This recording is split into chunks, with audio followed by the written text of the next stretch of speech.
Bueno, buenos días, casi ya tardes.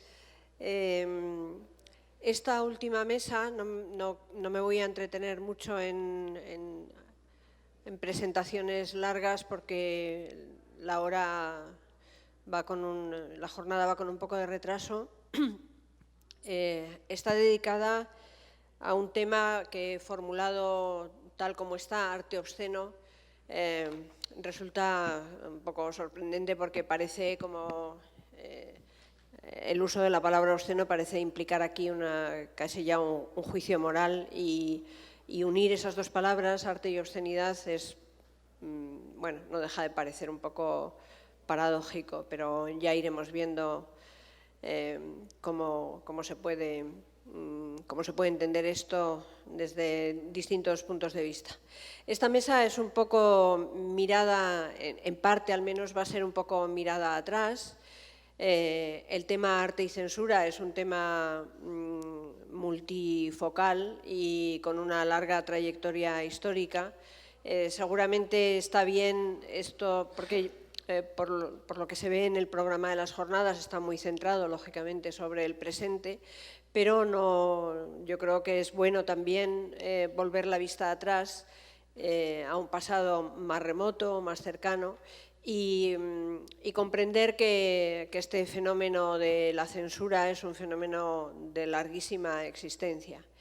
Quiero agradecer la invitación a la Fundación Gabeiras y para esta jornada al Museo Reina Sofía y a los organizadores y, en fin, manifestar también mi gusto por estar con Víctor y con Javier, que estoy segura que van a enfocar el tema de una manera que va a aportar a esta mesa.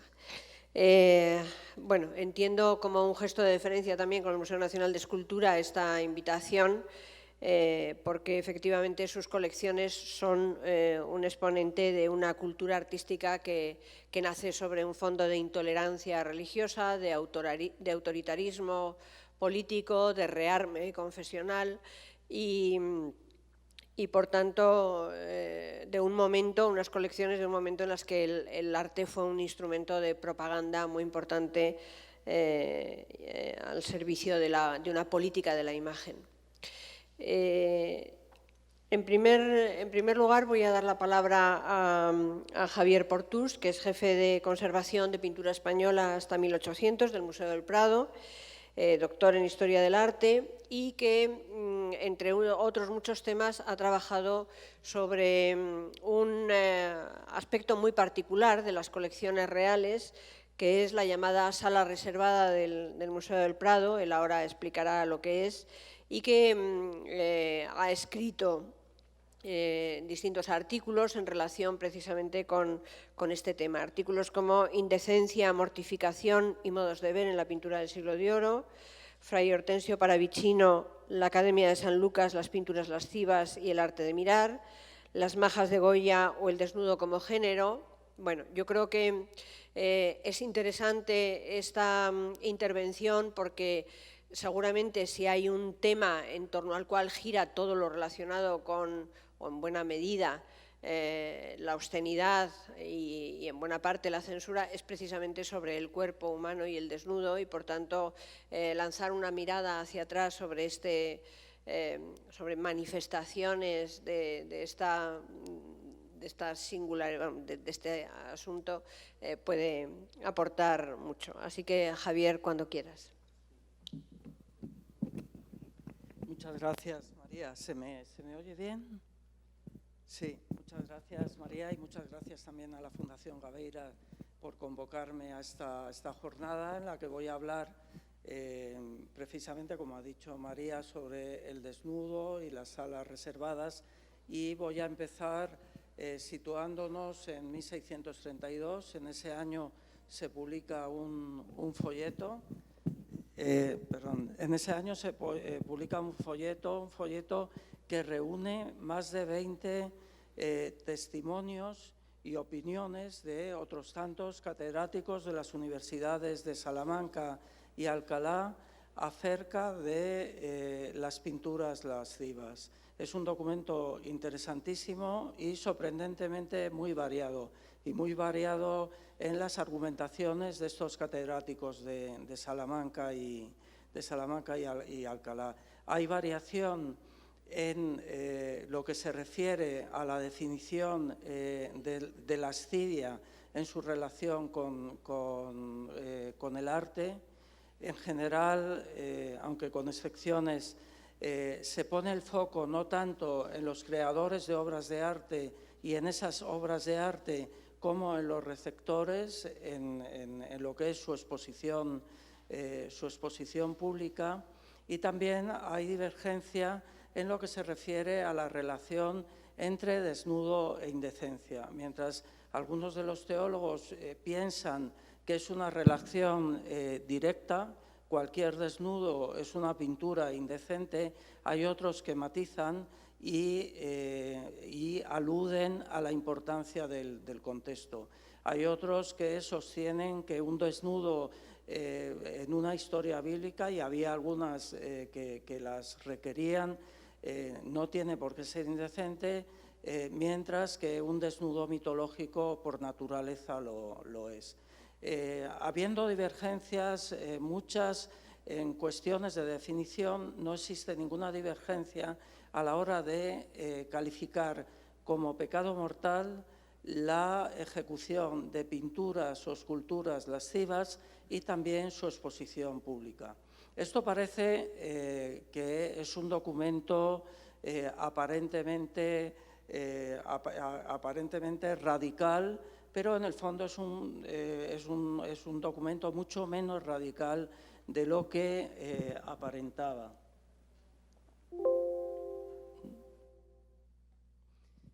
Para entender hasta qué punto era un documento de compromiso, tenemos que acercarnos a una opinión que se pidió a Fray Hortensio Félix Paravicino, cuyo retrato realizado por el Greco ven ustedes en pantalla. Una opinión que se le pidió, pero que finalmente no fue publicada. Paravicino era uno de los religiosos con más prestigio en la ciudad, era uno de los principales oradores, predicadores que había en la misma. También tenía prestigio literario, pues era poeta, un poeta seguidor de Góngora, y al mismo tiempo era una persona muy interesada por el arte, que se demuestra tanto en este retrato que le hizo el Greco como, por ejemplo, en los 4 sonetos que dedica al pintor.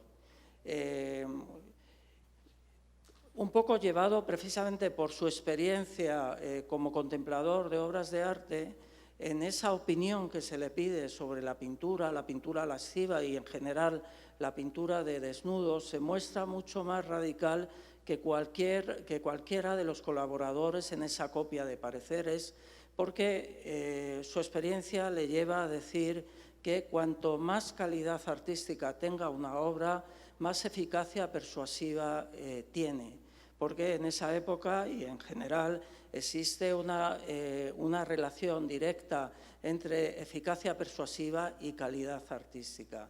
Él lleva esa argumentación al campo de la pintura de desnudo y lo que le lleva a afirmar que las obras más peligrosas desde el punto de vista de la moral son aquellos desnudos realizados por los artistas más importantes, e incluso lleva a abogar por la destrucción en el fuego, lo que es típico de los desnudos de las colecciones reales. El carácter de compromiso que tenía ese folleto con la copia de pareceres se desvela cuando esta opinión de Paravicino, que resulta tan radical y que estaba concebida para clausurar todas las argumentaciones, a pesar de que Paravicino la llegó a escribir con tiempo para ser incluida en el folleto, finalmente decidieron no excluirla por lo radical.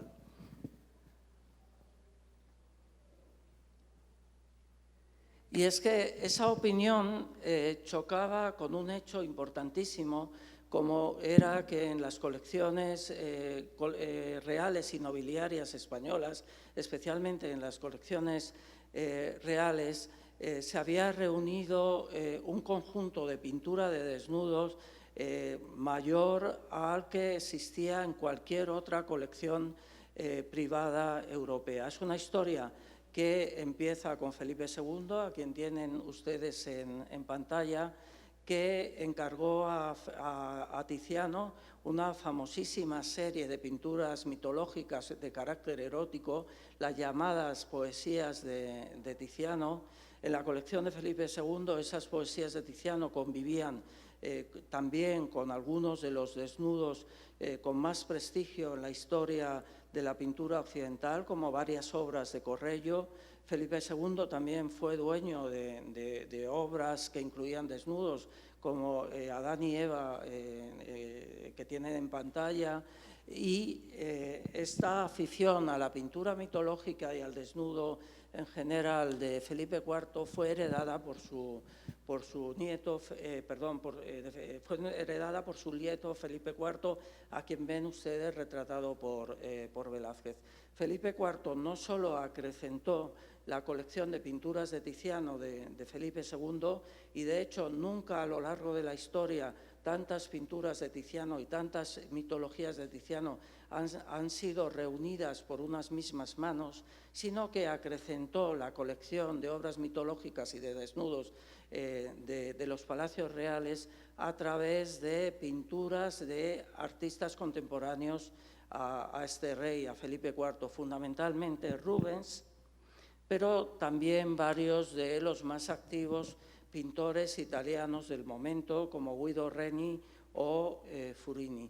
Y de hecho, en todas las cortes europeas se sabía que si alguien quería ganarse la voluntad del rey de España, uno de los mejores métodos era no solo regalarle pinturas, sino específicamente pinturas mitológicas o en general pinturas de desnudos. De hecho, aquí en pantalla ven a la derecha Loti y sus hijas de Furini, que fue precisamente un regalo de bodas del Gran Duque de Toscana cuando Felipe IV se casó, curiosamente, con su sobrina en 1649, o cuando la reina Cristina de Suecia quiso ganarse la amistad del rey de España, lo que le regaló fue Adán y Eva de Durero. Esta realidad de unas colecciones reales, pero también nobiliarias, riquísimas en pinturas de desnudos, chocaban con ese prejuicio moral que existía hacia este tema artístico. Pero en el interés de Felipe II o Felipe IV, de nobles como los almirantes de Castilla o el marqués de Eliche, por la pintura mitológica y por el desnudo en general, no hay que verlo exclusivamente en términos eróticos, porque tiene mucho que ver con el estatus tan peculiar que ha tenido el desnudo en el arte occidental. Desde el Renacimiento, el desnudo, el cuerpo humano desnudo, ha sido la forma artística por excelencia. A través del cuerpo humano desnudo, los artistas organizaban el sistema de proporciones básico en lo que es el estado de las artes en la Edad Moderna. El desnudo también era vehículo principal para la transmisión de emociones, y al desnudo se le consideraba el campo preferente para la expresión de los valores del color. Frente a esto estaba otra realidad, y es que el desnudo paralelamente ha sido la forma artística peligrosa desde un punto de vista moral por excelencia. Entonces, en ese carácter de frontera, en ese lugar donde confluye la idea de arte con la idea de peligrosidad moral, es donde el desnudo alcanza el estatus tan diferente que ha tenido entre el resto de las formas artísticas en la Europa de la de la Edad Moderna. Como resulta muy típico de una cultura católica como era la española del Siglo de Oro, a ese conflicto entre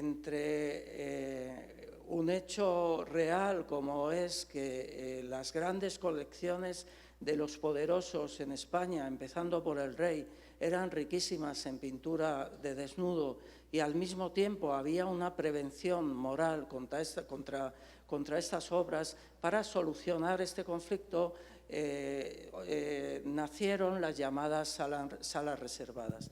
Las salas reservadas atraviesan toda la historia del coleccionismo de pintura español desde prácticamente principios del siglo XVII hasta 1838 y han sido el hábitat habitual de una pintura de desnudo en España durante toda la Edad Media.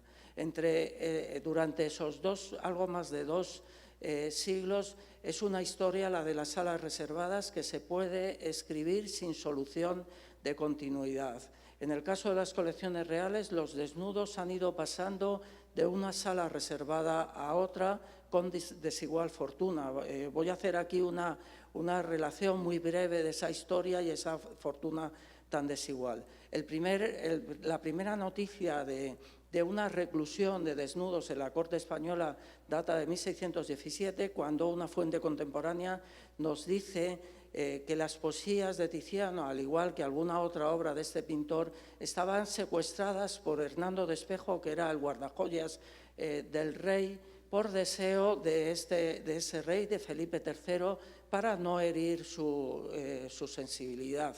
Estaban alejadas de la vista absoluta de cualquier público. Con su hijo Felipe IV las obras siguen encerradas, pero con un estatus diferente. 6 años después, en 1623, Felipe IV tiene 18 años, una parte del Alcázar de Madrid se decide habilitar para la estancia del rey durante el verano, para evitar que tenga que marcharse forzosamente al Escorial. Es una zona fresca, son los llamados cuartos bajos, el cuarto bajo de verano, y allí un descriptor de 1626 nos habla de que esas habitaciones destinadas al uso privado del rey están ocupadas por desnudos, fundamentalmente de Tiziano, y por retratos reales.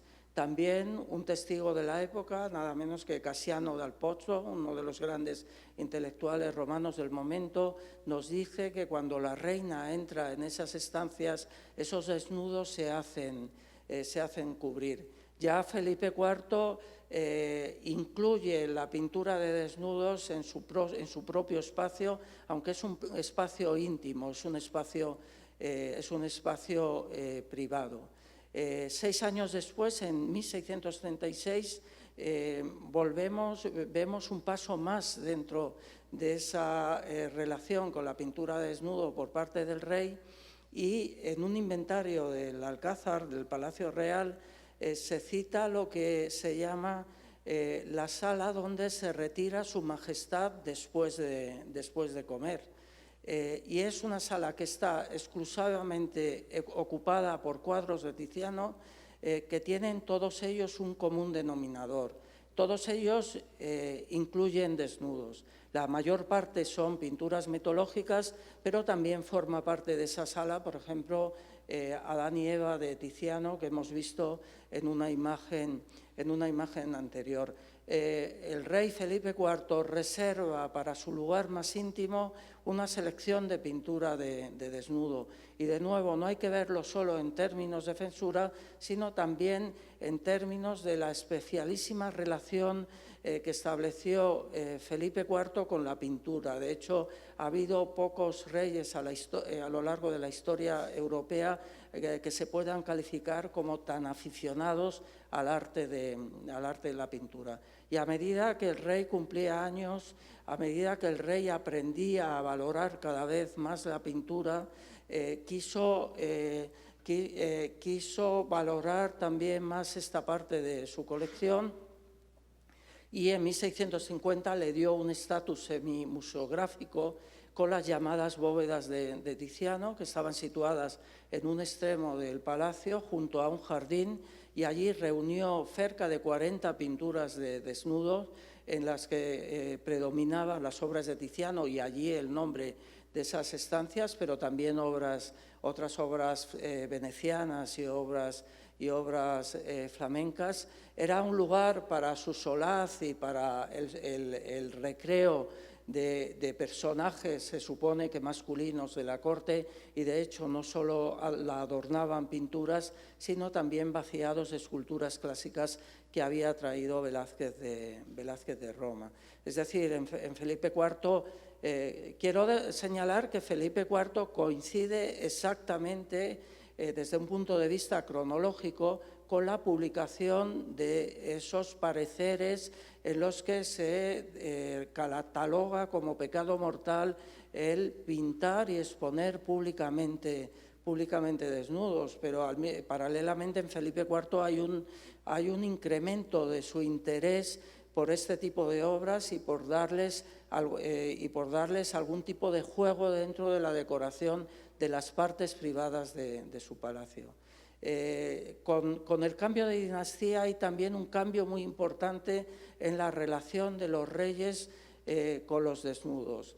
En 1700 los Borbones empiezan a ocupar el trono de España y el primero de esos reyes, Felipe V, regala varias de las poesías de Tiziano, que había sido la serie vertebral de la colección real, se las regala a uno de sus servidores, al duque de Gramont, y a lo largo de ese siglo la relación que mantienen los Borbones con su colección de desnudo es una relación de rechazo que pone sistemáticamente a esa colección en peligro. En 1762, Carlos III decide hacer quemar los principales cuadros de desnudo de las colecciones reales, que eran también las obras de artistas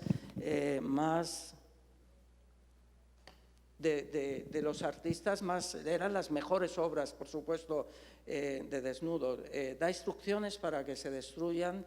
Felipe IV es un rey ilustrado y como rey ilustrado la única razón que hizo que estas obras no acabaran en la hoguera, porque desnudo y hoguera son dos términos que siempre han ido acompañados, como no podía ser menos en un rey ilustrado, la única razón era una razón pedagógica. Su pintor de cámara, Antón Rafael Mengs, le convence que es un tipo de pinturas muy adecuadas para la enseñanza del colorido, con lo que Carlos III transige, da marcha atrás a su idea de hacerlas destruir, pero encomiendan que queden secuestradas en la llamada Casa de Rebeque, que es donde estaba el estudio de los sucesivos pintores de cámara.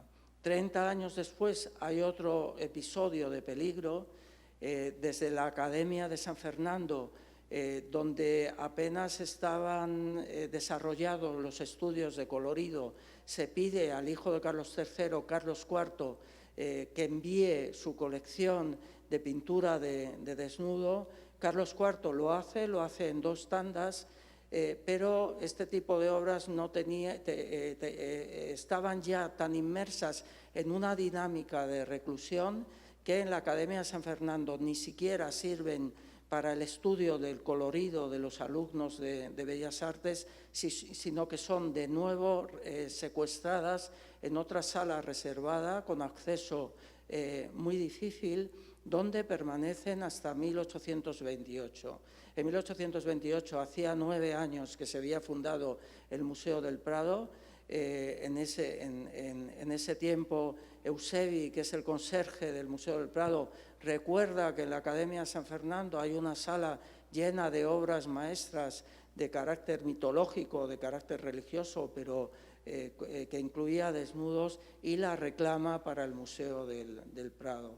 Y de nuevo, esa dinámica de la que les hablaba hace que estas obras, al llegar al Prado, no se reintegren en las salas dedicadas a sus respectivos autores, sino que son enviadas a una nueva sala reservada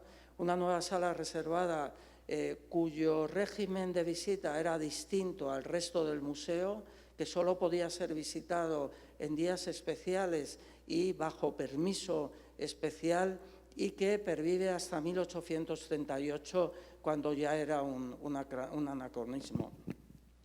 Y acabo muy rápidamente para indicar que, paralelamente a esta historia de salas reservadas relacionadas con el rey, existe una historia de salas reservadas relacionadas con el coleccionismo privado, y una historia muy interesante en el contexto de estas jornadas, porque nos demuestran hasta qué punto ha habido una relación directa entre desnudo y poder. Solo aquellas personas cuya situación social les otorgaba un estatus especial podían permitirse el lujo de reunir desnudos. Y de hecho, cuando empiezan a perder ese estatus, la posesión de desnudos se convierten en uno de los agentes de su desgracia. Un ejemplo es el de Olavide, que era el poderoso asistente de Sevilla,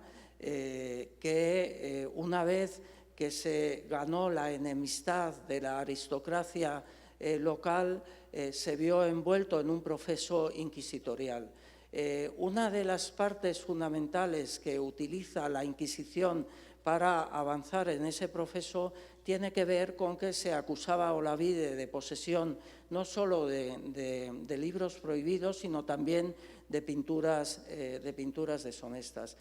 Por ese proceso y a través de los testigos que intervienen, sabemos que son pinturas que Olavide no se había reservado a su contemplación exclusiva, porque eran varios los que habían tenido ocasión de verlas. Pero cuando Olavide es poderoso, no hay ningún inconveniente en dar cierto uso a esas pinturas. Una vez que deja de serlo, se convierte en la causa de su desgracia, y una historia paralela a la de Olavide ocurre con Godoy. Godoy es un gran coleccionista de pintura, un gran coleccionista de pintura de desnudo, que reúne en una sala reservada, una sala de la que hace alarde.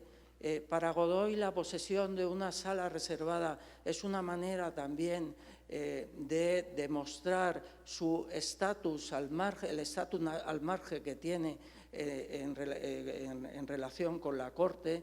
Es uno de los timbres que hablaban de su poder.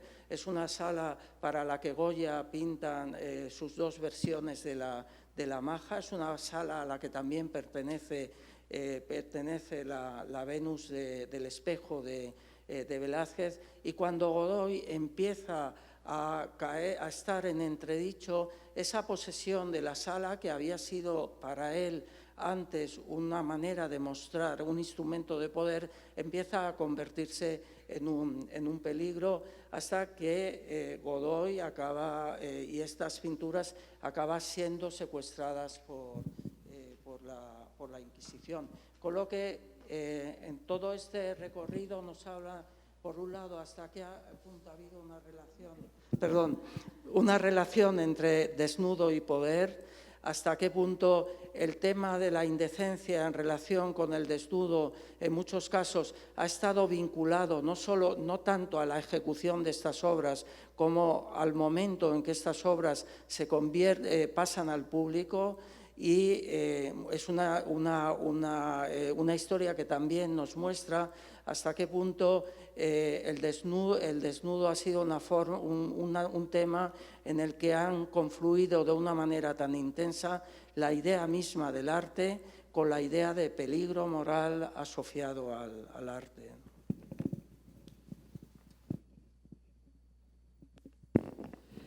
Muy bien, muchas gracias, Javier. Ha sido un recorrido, yo creo que muy interesante, que tendría seguramente hilos de continuidad en otros episodios posteriores, ya con otro carácter, pero en el que esa asociación entre desnudo, peligro, lascivia, etcétera.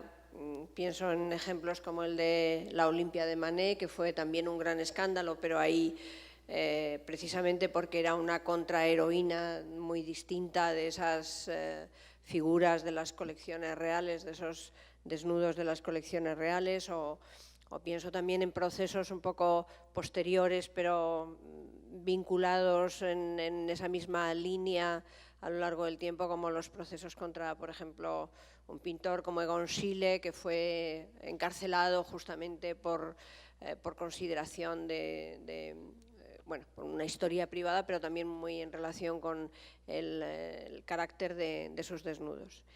Víctor Vázquez es profesor de Derecho Constitucional en la Universidad de Sevilla, con una larga trayectoria de publicaciones en torno a temas relacionados con la tolerancia, la laicidad, la libertad de expresión, su proyección en los medios de comunicación, que es un tema que aquí también, por lo que yo he visto a lo largo de la mañana, planea siempre sobre el tema de la relación entre arte y censura, y ha publicado algunos artículos interesantes y directamente relacionados con temas vinculados a este congreso: la libertad de expresión artística, libertad de expresión y religión en la cultura liberal, de la moralidad cristiana al miedo postsecular, artistas abyectos y discurso del odio, sobre la libertad de expresión y el discurso del odio, y ha sido también, más recientemente, el año pasado, director del congreso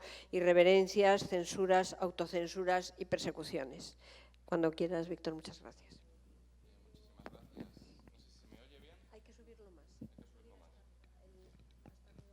¿Ahora? Bien. Bueno, muchísimas gracias, María, por la presentación. Gracias a la Fundación Gabeiras por haber hecho esta suerte de All-Star Game de los especialistas en libertad de expresión, censura e irreverencias. La verdad es que es un congreso absolutamente extraordinario y creo que inédito. Yo hice uno el año pasado, pero vamos, no se puede comparar con respecto a lo que aquí han conseguido reunir, ¿no? Y me parece además que era un tema que reclamaba una reflexión en el sentido que aquí se ha propuesto, transversal, con muchísimas voces. Bien, yo tengo que hablar del arte obsceno, y cuando me preparaba esta ponencia, lo primero que pensé es que es necesario partir de qué es obscenidad. Y aquí es muy útil acudir a los diccionarios, y acudiendo tanto al diccionario de Oxford como al diccionario de la Real Academia, lo primero que dicen es que la obscenidad es una ofensa. Es decir, la obscenidad es algo que ofende. ¿Pero que ofende a qué? Dice, es algo que ofende a la moralidad o a la honestidad o al buen decoro. Con lo cual, ya como jurista, pero también como ciudadano, podemos decir, ¿qué es la honestidad? ¿Qué es la moralidad? Y inmediatamente la respuesta que nos damos es que la honestidad o la moralidad la vamos a juzgar en un tiempo y en un lugar concreto, porque el concepto de lo moralmente adecuado es algo que tiene mucho que ver con las tradiciones, con la historia de cada país. No es lo mismo la moralidad en un territorio que en otro, ¿no? Por mucho que queramos ser kantianos, ni tampoco es lo mismo la moralidad en un tiempo que en otro. Lo que era moral pasa a ser inmoral y viceversa. En ese sentido, la siguiente cuestión que uno se plantea es: cuando hemos reflexionado históricamente sobre los delitos vinculados a la obscenidad, realmente lo que protegían estos delitos era una moralidad religiosa concreta. Aquí hay un hecho histórico que creo que es trascendental acudir a él para estudiar el problema que se plantea en estas jornadas, que fue la famosa Comisión Wolf-Felden, que se llevó a cabo en Reino Unido con el objeto de dilucidar de si seguían que tenían que estar todavía tipificados en el derecho penal británico los delitos vinculados al desvarío sexual, decían, a la sodomía, fundamentalmente. Acuérdense ustedes del mítico proceso a Oscar Wilde. Esta comisión, que concluyó, y aparte una comisión que estaba compuesta por muchos clérigos, tanto anglicanos como católicos, concluyó que dichos tipos penales tendrían que ser retirados del ordenamiento jurídico, y de hecho eso ocurrió así como unos 10 años más tarde. Pero sobre todo dio lugar a una discusión histórica en el ámbito del derecho, que fue la discusión entre Lord Delvin y Herbert Hart, dos de los grandes juristas anglosajones del siglo XX. Lord Delvin defendió una tesis, ¿no?, que todavía hoy tiene, en parte en la escuela de Oxford, tiene seguidores, que es la tesis del enforcement of moral, que viene a decir que la ley tiene que reforzar la moral. Es decir, que hay valores jurídicos ajenos a los intereses personales que subyacen y permean una sociedad determinada y que el derecho tiene la obligación de protegerlos. Y esos valores jurídicos normalmente son aquellos que han permeado una determinada creencia religiosa, ¿no? Que forman parte, digamos, de la dogmática moral de una religión. Herb Hart, en una postura liberal, y que es una postura que, digamos, fue hegemónica después en el ámbito del derecho constitucional, defendía que la tipicidad de los delitos contra la moralidad no se sostenía desde unos presupuestos liberales. Es decir, si asumimos, ¿no?, esa idea de John Stuart Mill, ¿no?, de que el ámbito de lo privado, cuando no genera peligros reales y ciertos, no puede ser objeto de censura o de reprimenda, tenemos que llegar coherentemente a la idea de que los delitos contra la moralidad tienen que desaparecer. Como de hecho ocurrió en la gran mayoría de los ordenamientos, y se produce un proceso paralelo, que es la destipificación del delito, de los delitos que protegían la religión de Estado o el escarnio a las creencias religiosas, junto con la destipificación de la obscenidad. Y esto no es casual. Por un lado, el tipo penal de vilipendio de la religión de Estado, que era un tipo penal clásico en el derecho italiano, se protegía, obviamente, una institución, ¿no? Y se protegían los dogmas y símbolos de esa institución. Pero paralelamente existía otro delito, que era el delito de obscenidad, que lo que protegía era el sustrato moral de esa religión. Son cosas distintas, aunque en el fondo están muy vinculadas. Por eso el proceso de desconfesionalización del Estado trajo consigo que estos dos delitos por lo menos fueran más, digamos, más residuales. Distinguirlos no siempre es fácil. Yo aprendí a distinguirlos, y en su día lo estudié en mi tesis doctoral, a raíz de un librito de Luis Antonio Villena, el poeta, con una anécdota que es una anécdota soez y obscena, pero que a mí me parece muy ilustrativa. Él hace una biografía de Álvaro de Retema, que era un bohemio, ¿no?, del Madrid de los 30, que es procesado, ¿no?, al final de la Guerra Civil.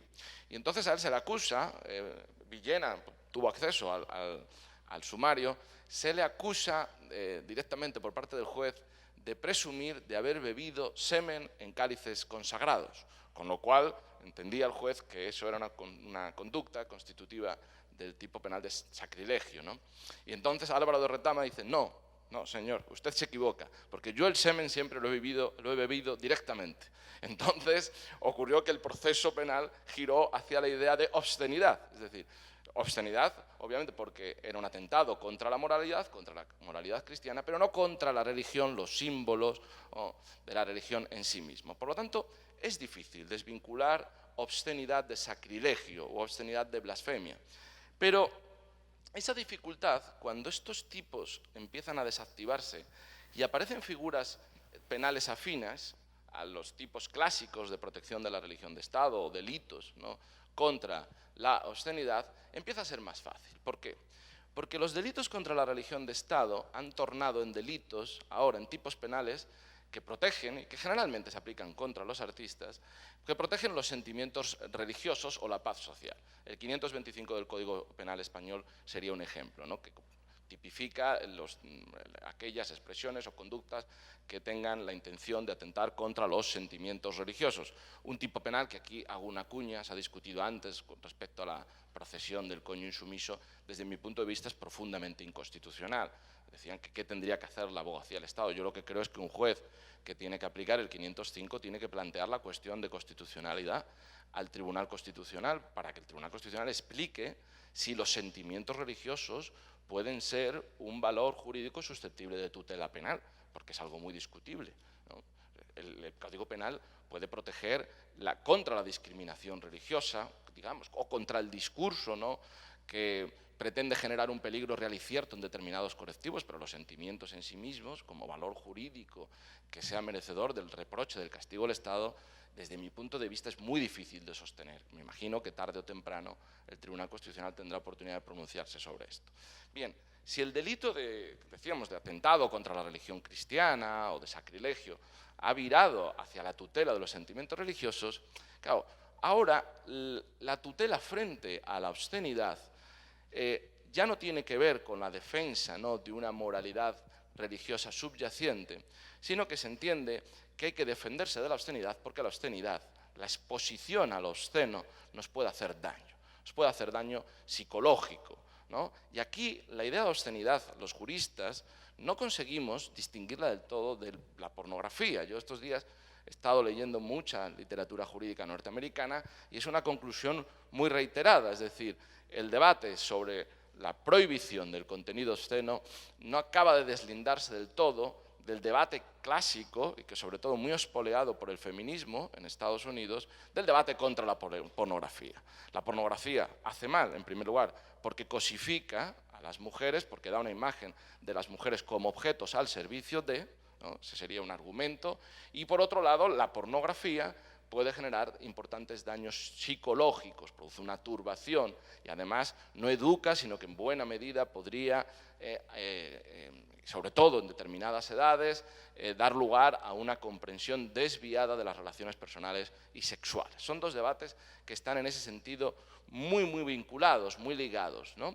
Por ejemplo, cuando intervenía antes nuestra compañera chilena, decía, yo no hubiera prohibido la exposición austriaca porque hicieran mofa del rey, sino porque en ese mismo cuadro había una relación sexual entre un perro y una mujer racializada y eso hay que prohibirlo. Ese sería, por ejemplo, uno de los argumentos, ¿no?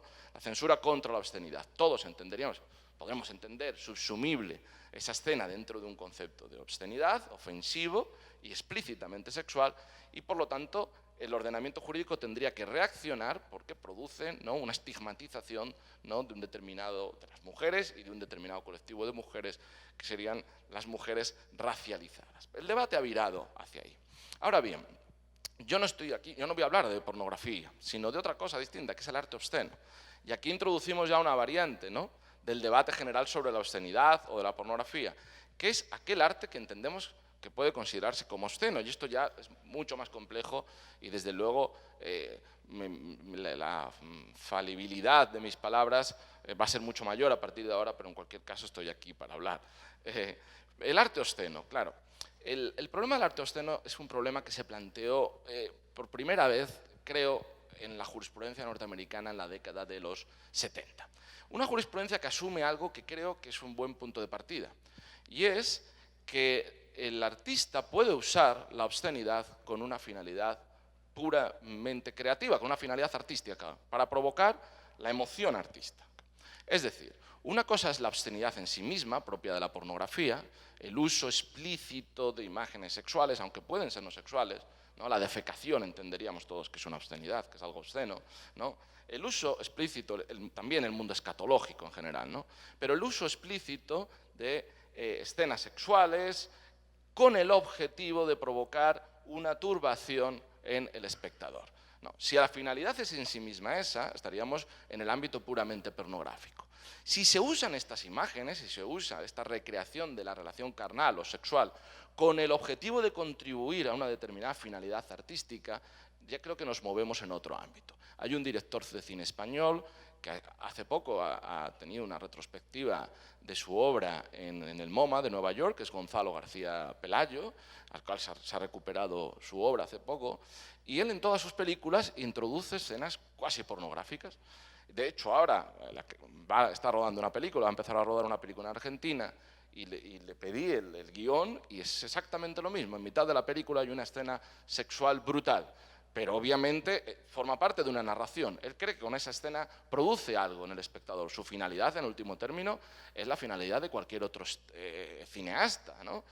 Experimentar y narrar, ¿no? Generar ficciones, pero entiende que el impulso sexual que eso provoca en el espectador es determinante para el resultado final de su obra. Eso podría ser el arte obsceno, es decir, la obscenidad como instrumento del arte, que también lo podríamos encontrar pues, en la literatura, ¿no? Desde Sade o Trópico de Cáncer, a cada uno de nosotros nos vendría alguna novela, Houellebecq hoy en día, ¿no? Alguna novela con pasajes, ¿no? que podríamos calificar aisladamente de pornografía dentro de la obra como un instrumento para, ¿no?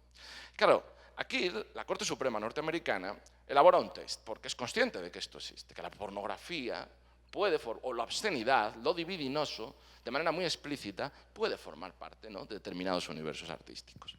Y en este caso, que es un caso emblemático, que es Miller contra California, del año 73, la Corte Suprema llega a esta conclusión. Es decir, se podrá tipificar y reprimir el uso de imágenes o materiales obscenos cuando sea evidente para una comunidad determinada que eso es subsumible dentro del concepto de obscenidad, de ofensa libidinosa, podríamos decir, cuando haya elementos sexuales explícitos que además busquen turbar, ¿no?, al espectador o que sean susceptibles, ¿no?, de provocar esa turbación, y además, dice la Corte Suprema, siempre y cuando no pueda demostrarse que eso tenga un valor artístico, científico, literario. Es decir, lo que nos viene a decir la Corte Suprema norteamericana es que si es arte, aunque sea arte obsceno, hay que protegerlo, porque ahí ya cae bajo el amparo del freedom of speech, de la libertad de expresión, ¿no? Eso es merecedor de la tutela jurídica del Estado. Siguiente problema que nos planteamos los juristas, ¿qué es arte? ¿Cómo distinguimos la obscenidad del arte obsceno? Este es un problema que se plantea el juez más emblemático de la Corte Suprema norteamericana, que es el juez Holmes, una sentencia del año, creo que es del año 1905, sobre copyright. Realmente no tenía mucho que ver, ¿no?, con la libertad artística, pero ya como un juez prospectivo que era, dice, cuidado de decir que la publicidad nunca es arte, ¿eh? Esto es antes de Andy Warhol, y él lo veía venir, dice, cuidado, cuidado. ¿Por qué? Porque también pensaron que el Olimpia de Manet no era arte. Y también pensábamos que aquello que estaba en la Quinta del Sordo, de Goya, que era puramente subjetividad, que ya carecía o empezaba a perder la figuración, no era arte. Lo que no es arte en un momento determinado puede serlo luego. Y un juez tiene que ser muy modesto a la hora de aproximarse al arte. Juez Holmes dicta esta sentencia en un periodo ya prevanguardista. Y claro, la vanguardia para los juristas que se han dedicado a estudiar este tema es una cura de humildad. Es decir, es difícil en un universo artístico o en la esfera artística acotar qué es arte y qué no os digo ya nada en la posmodernidad, es decir, cuando el arte no es objetual, no es figurativo, rechaza la idea de discurso, la narración, no quiere participar en la comunidad política, sino que quiere ser un mundo al margen, cuando el arte solo quiere ser arte, ¿cómo yo lo voy a proteger igual que protejo la libertad de expresión cuando a través de ella se quiere participar políticamente en la sociedad? Porque en principio la libertad de expresión es una libertad muy funcional, es una libertad que se protege porque sirve para, ¿no?, porque sirve para participar políticamente. Creo que frente a esto cabe una objeción, y es que precisamente, y aquí las personas que están en esta mesa ven mucho más que yo, pero bueno, creo que es evidente que estas corrientes vanguardistas, introvertidas, propias, ¿no?, de lo que sería la vanguardia o la posmodernidad, provocaron un gran recelo por parte del poder político. Es decir, que aunque no quisieran ser discursivas, en cualquier caso eran expresión y contribuyeron a la comunidad política o a formar la opinión política de su tiempo. Por ejemplo, baste pensar en la censura al surrealismo en los países soviéticos, la idea de arte degenerado durante la Alemania nazi, que era una idea que se proyectaba sobre las vanguardias, o incluso en el clásico de Daniel Bell sobre las patologías de la sociedad capitalista, cuando desde una perspectiva liberal conservadora dice esto del punk, del rock, del pop socava los cimientos de una sociedad liberal, aunque sea algo histriónico, disruptivo, que no se entienda, pero esto es un problema para un Estado democrático. Es decir, yo creo que es muy difícil negar, ¿no?, incluso a las expresiones del arte que nos puedan resultar, ¿no?, por introvertidas y por abstractas o por conceptuales, ¿no?, que nos puedan resultar más ajenas al concepto de discurso, es imposible negar que sean expresión en ese sentido, ¿no? Yo creo que un juez tiene que entender el concepto de arte de un sentido muy amplio. Arte es aquello que hacen los artistas y que en la propia esfera, ¿no?, del mundo cultural artístico reconoce como tal. Otra cuestión que creo que es importante para los juristas a la hora de afrontar la obscenidad. Los alemanes son muy buenos elaborando teorías de los derechos fundamentales, y hay una que creo que aquí es muy importante, que es la teoría de la recognoscibilidad. Hay que proteger los derechos para que sean reconocibles. Yo creo que la libertad de expresión artística no es recognoscible, si en ella no vemos una suerte de derecho a la irreverencia.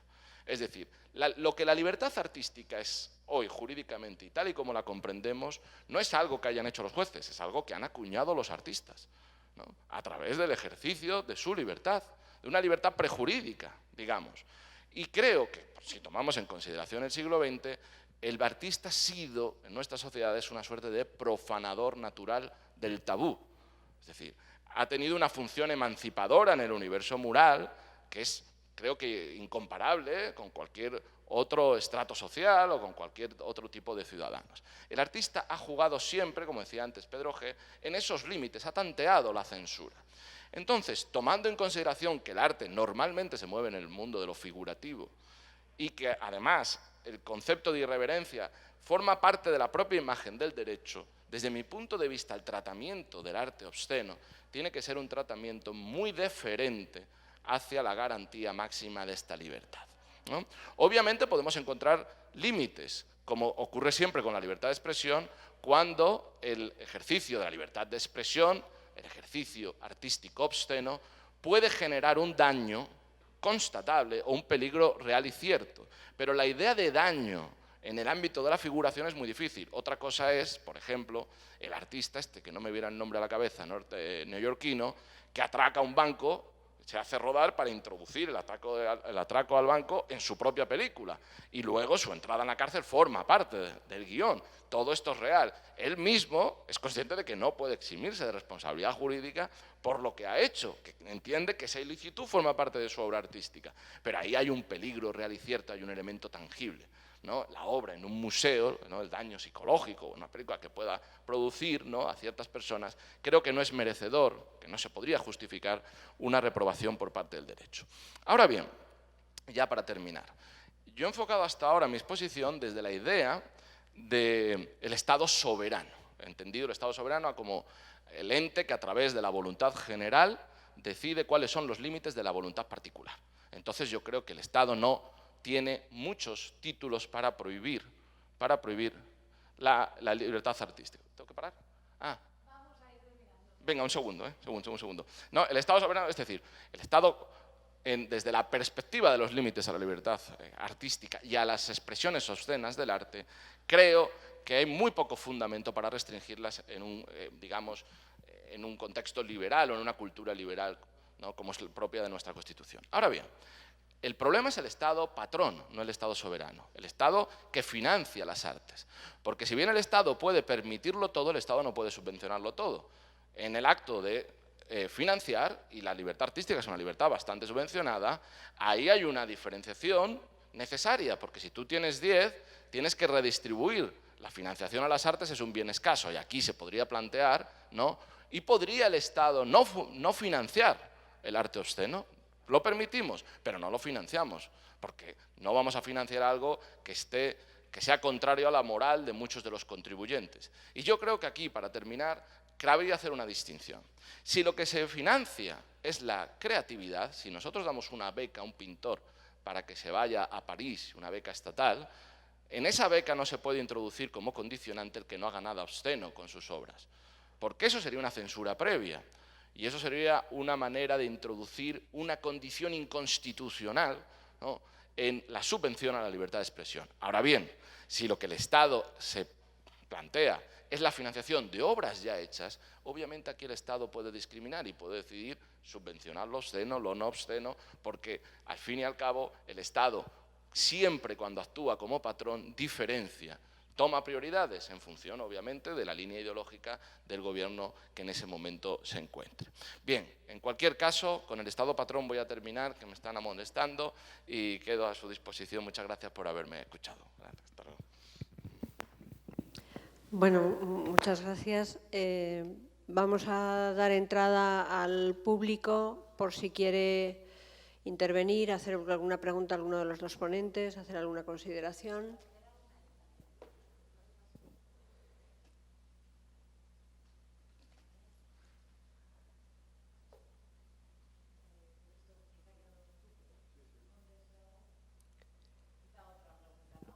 Sí, sí, sí.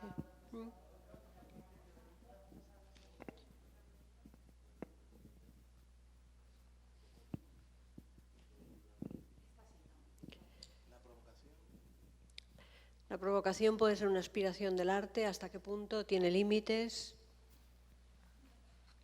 ¿Yo mismo o Javier? Sí, no, yo creo que esta pregunta está contestada por la propia experiencia de muchos siglos que todos tenemos ejemplos en la cabeza de hasta qué punto, bueno, y tú te has referido a ello incluso al final. Sí, yo creo que el artista, lo que decíamos antes, que ha sido una suerte de profanador natural del tabú, o sea, que forma parte de la imagen de la libertad artística la provocación, es decir, un ordenamiento jurídico que reconoce la libertad artística, pero no para provocar o no para ofender, pues es un ordenamiento donde la libertad artística realmente no está reconocida. Es un reconocimiento nominal, pero no tendría una eficacia normativa, ¿no?, cierta. Bueno, quizás es hora de concluir, ¿no? Después de una mañana tan densa. Muchísimas gracias a todos, muchísimas gracias Javier y Víctor. Muchas gracias.